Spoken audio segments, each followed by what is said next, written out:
ये जो नफरत का माहौल पूरे देश में पैदा कर दिया गया कि अगर कोई तकरीर करता है मौलाना, कोई शेर पढ़ता है मौलाना, तो उठाकर उसको जेल में डाल दिया जाता है।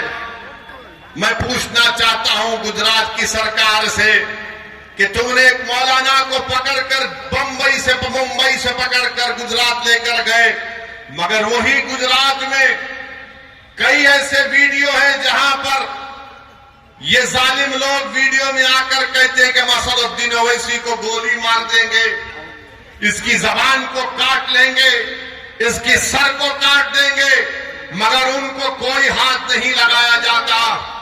मगर कोई एक शेर पढ़ देता है तो उस अशार के गलत माने निकालकर मुंबई से मौलाना को लेकर चले जाते हैं।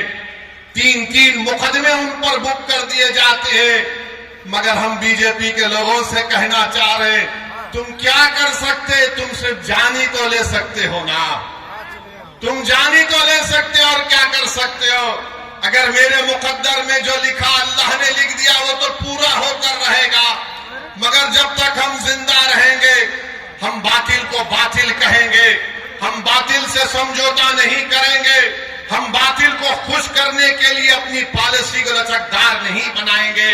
हमारा काम यह है मेरे अजीज दोस्तों और बुजुर्गों कि हम हक को कामयाब करें, और हक की कामयाबी का राज आपका इत्तेहाद है। याद रखिए, कब तक आप सेकुलरिज्म के नाम पर ठगे जाएंगे? कब तक आप सेकुलरिज्म के नाम पर इनको वोट देंगे और वो बीजेपी को बिहार में सत्ता देंगे? मैंने 2015 में भी कहा था तुमसे, मगर तुमने मेरी बात का यकीन नहीं किया। मैंने 2019-20 में भी कहा था, मगर आपने मेरी बात को नहीं समझा।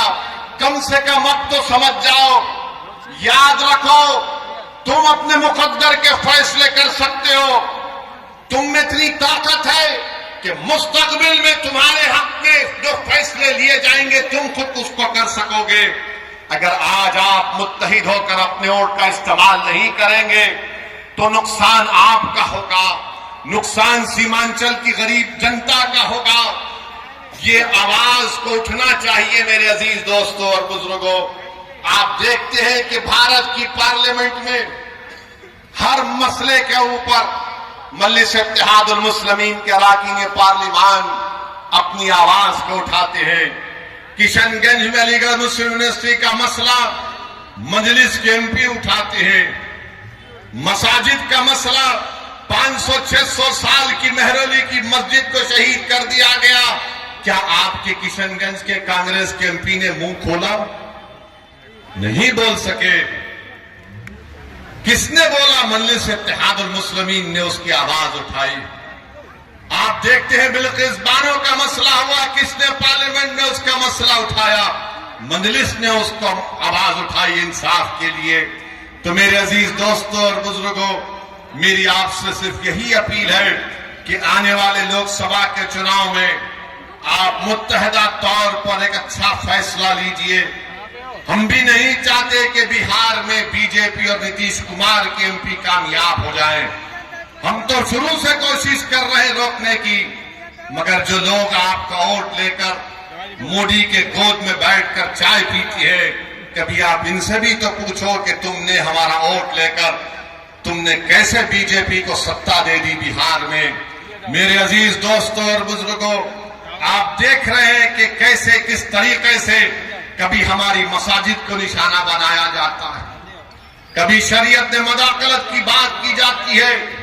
उत्तराखंड में यूनिफॉर्म सिविल कोड का एक नाम से एक बिल ला लिया गया, यूनिफॉर्म तो है ही नहीं। अब नहीं मालूम नीतीश कुमार क्या करने वाले हैं।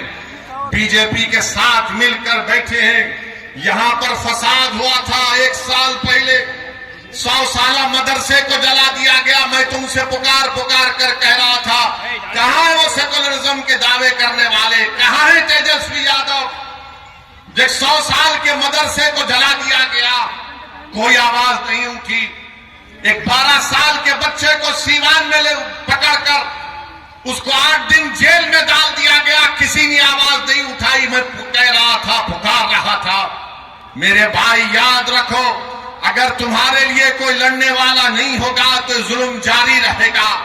हमारे वतन अजीज की हकीकत यही है कि जब तक तुम्हारी आवाज नहीं होगी तुम्हारा कोई पुरसाने हाल नहीं हो सकता है।